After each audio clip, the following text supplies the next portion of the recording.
Please rise and salute the flag. I pledge allegiance to the flag of the United States of America and to the republic for which it stands, one nation, under God, indivisible, with liberty and justice for all.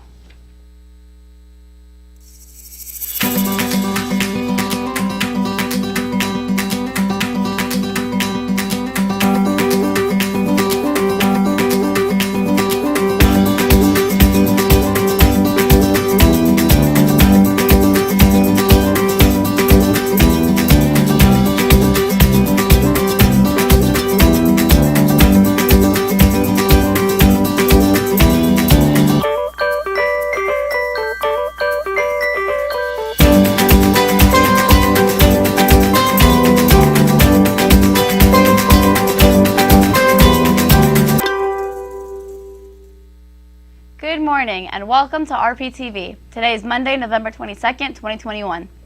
A new playground has opened up in Roseau Park, and while it has been designed for a special purpose, it is a place that can be enjoyed by everyone in the community. Michael has the details. Roseau Park has built a new sensory-friendly park. The ribbon-cutting ceremony took place on Saturday, November 20th at Minsinger Joseph F. Loretti Park, 10 a.m. The park is located between Maplewood Avenue and Fatui Avenue. Mayor Joe Signorello created the creation of this sensory-friendly playground is a step to the direction for children of Roseau Park. The borough prides itself in inclusivity and equality. So having this playground that is fun for any child to use, especially those with demonstrated need, is a wonderful thing. Thank you to all who made it possible for this creation and this playground to be possible.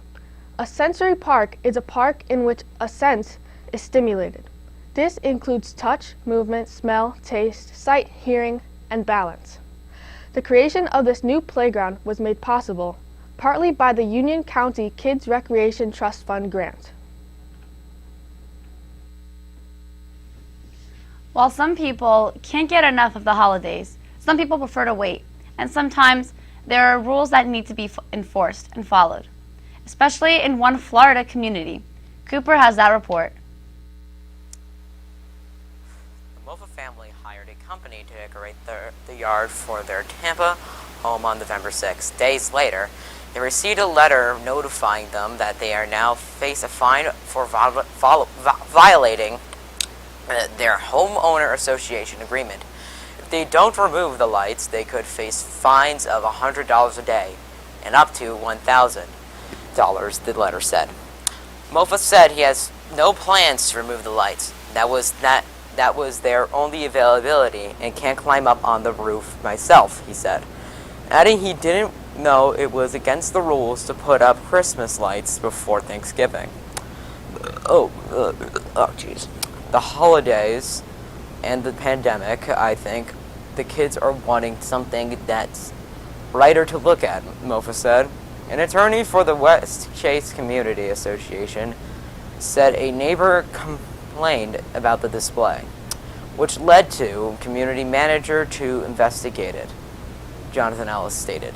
One of the things they're preventing is from the person that has the holiday lights up all year round or things alongside those lines, Ellis said. The rules are in place to be followed, but said the board is open to discussing changes, Mofa said. However, that the association has been receptive even after they offered to keep the lights off until Thanksgiving. Now it's time for announcements. If you are looking for a club, SAS is for you. There are opportunities to volunteer in the community. You can help with the senior holiday party and a host of other special events.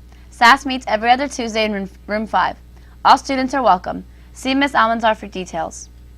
Spirit Week continues. Today's Pajama Day. Tomorrow's Decade Day, and Wednesday is the pep rally.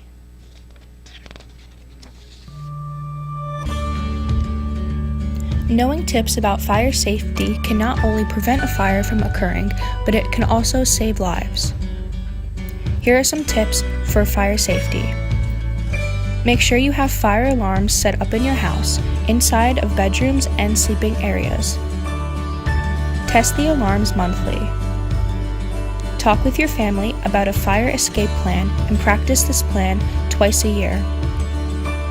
If a fire were to occur at home, get out of the place as soon as possible and call 911 immediately.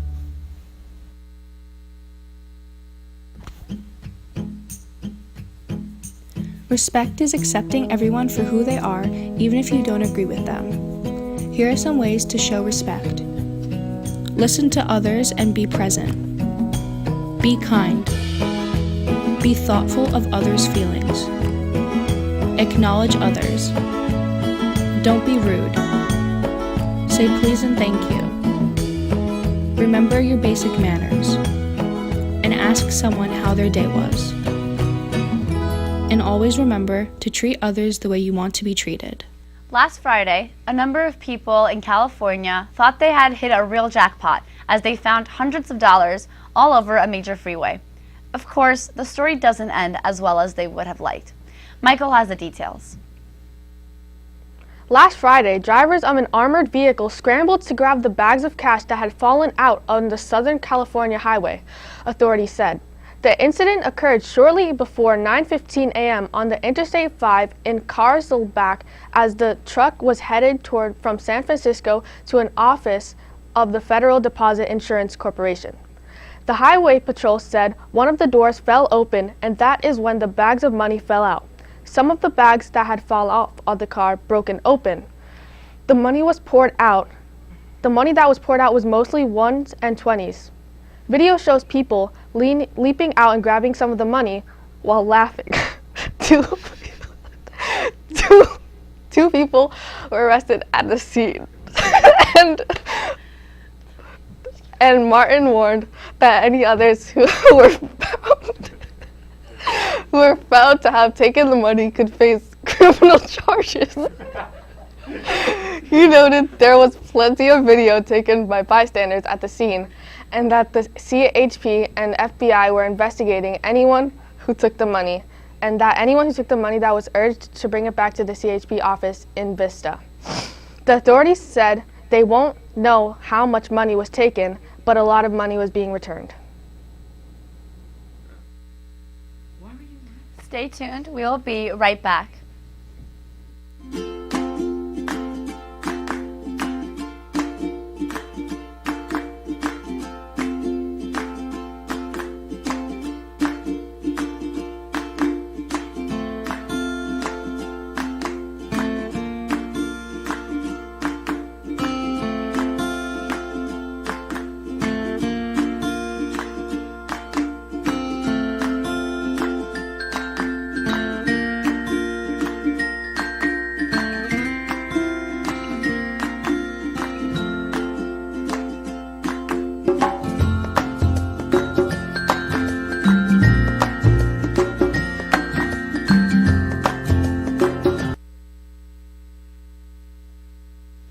That's it for us today. Thanks for watching RPtv. Have a great day and stay tuned for CNN 10.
Hi, I'm Carl Azus, delivering one of two shows we're producing this week before we go on break for the Thanksgiving holiday. Welcome one and all to CNN 10. We start today's show in California's Sierra Nevada mountain range, the only place on Earth where giant sequoia trees naturally grow. And forest scientists say some of these very trees have been alive for thousands of years. Before ancient Rome, before Christ, these trees were mature. One big reason why many have survived that long is because in the past, they've been able to withstand the wildfires that are common to this part of the world. Their 200-foot-high canopies stretch above the flames, their thick bark protects them close to the ground. And milder fires actually help these trees reproduce because the heat causes their cones to release new seeds. The problem is, the size and intensity of some recent wildfires in California have been overwhelming for thousands of giant sequoia trees. A giant sequoia that was first weakened by drought was then subject to impacts by the bark beetle, which then further weakened the tree and potentially made it more susceptible to mortality from fire. Conservationists have seen hope on the forest floor, with many baby giant sequoias sprouting up in the months after the fires. And there are some steps people can take, from controlled burning of forest vegetation to the removal of other trees and brush to protect the mature sequoias of the Sierra Nevada. But a conservationist interviewed by CNN and the Denver Channel says the restoration work that needs to be done would cost billions, and in the meantime, the danger remains. We're on a hike in the Sierra Nevada mountains. But this is a tour of sequoia destruction.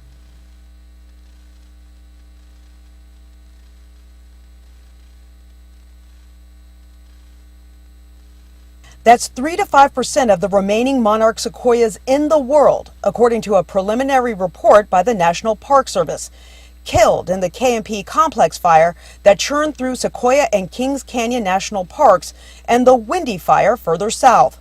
And that big number is on top of an even larger loss of mature sequoias last year in the Castle Fire, part of the Sequoia complex, that wildfire eviscerating 10 to 14% of the world's giant sequoia population. Brigham says this means in just the last 2 years, up to a fifth of mature sequoias, trees that have stood for at least 1,000 years, if not more, have been lost to wildfire. It's a conflux of concerns these scientists never thought they would see. The threat made worse by another year of drought, leaving the sequoias dry and vulnerable. That means its water source has been there for over 2,000 years.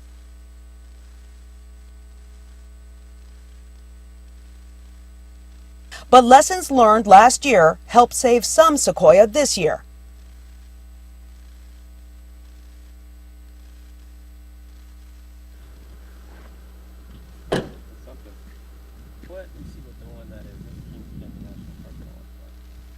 There's a little flamage. Oh, sequoia. Local. I think we even went to the Indian. And what they were willing to do called for innovation in the face of fire.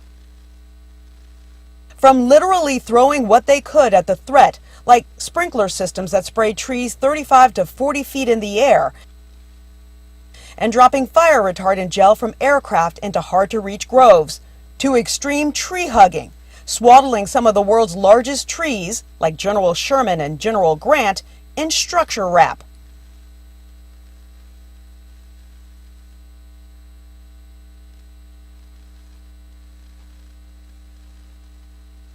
But the loss of any sequoia, such rare and majestic beauties, is one too many to lose.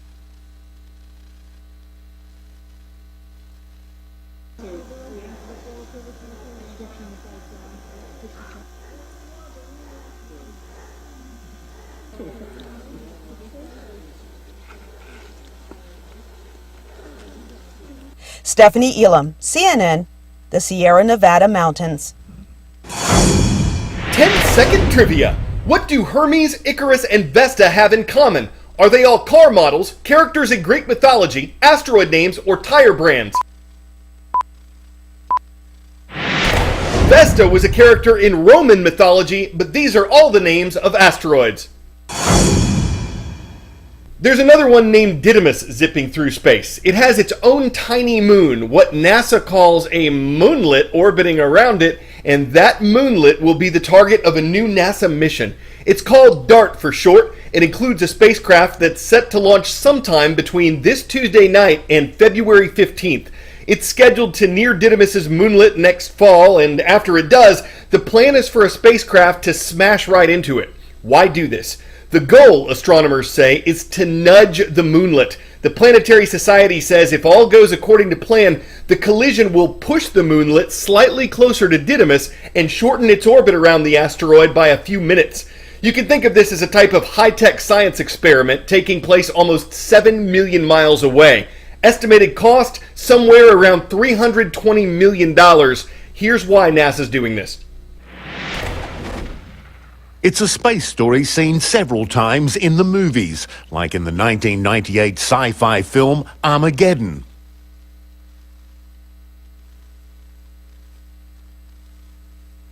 An asteroid threatens Earth. The military, astronauts, even oil rig drillers try to save mankind.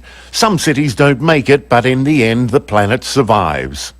A Hollywood ending which NASA is hoping to make a reality with its first planetary defense test mission. Scientists say they have identified the kilometre-wide asteroids like those shown in the blockbusters, and there are no dangers of them hitting Earth in the coming centuries. But NASA says it wants to study what could be done if an Earth-threatening asteroid is discovered.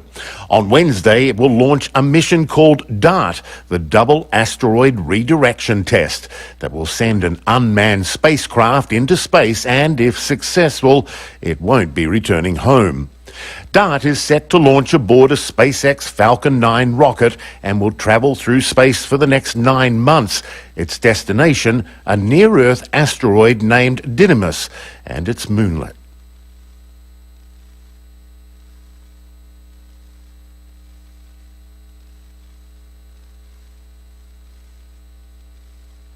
Travelling at a speed of 6.6 kilometres a second, DART will then deliberately crash into the moonlet to try to jolt it from its regular orbit. Scientists back on Earth will monitor the collision using satellite imagery and ground-based telescopes to see how much the moonlet changes course.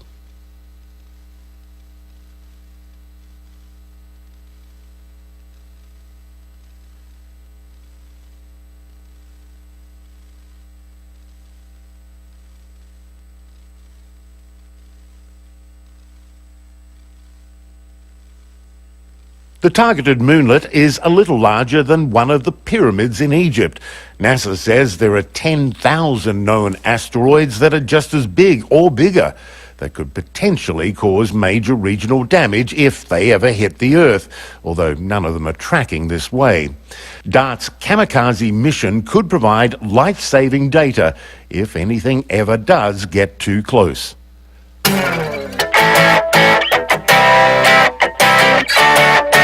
A new auction record has just been set for the most money ever paid for a book, printed text, or historical document. And the historical document that set it is a rare copy of the U.S. Constitution.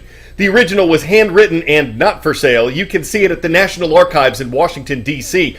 But of the 500 copies that were printed in September of 1787, just 13 of them are known to survive. And this one was estimated to fetch between $15 and $20 million. However, after a bidding war, the CEO of an investment company won the auction with a $43.2 million bid. He reportedly plans to loan it to a museum. Not every executive would have the power to spend that. Not everyone with the money would have the Constitution. Is the sale a preamble to more auction records? Those can always be amended and documented, and this one will be preserved for posterity. It makes sense, though, that the record would set a record. It's fitting for one of the oldest surviving documents of the oldest surviving governing document. I'm Carl Azus. West Morton High School gets today's shout out. It is great to see you, our viewers in Berwyn, Illinois. We have one more show to go before we're off for the Thanksgiving holiday.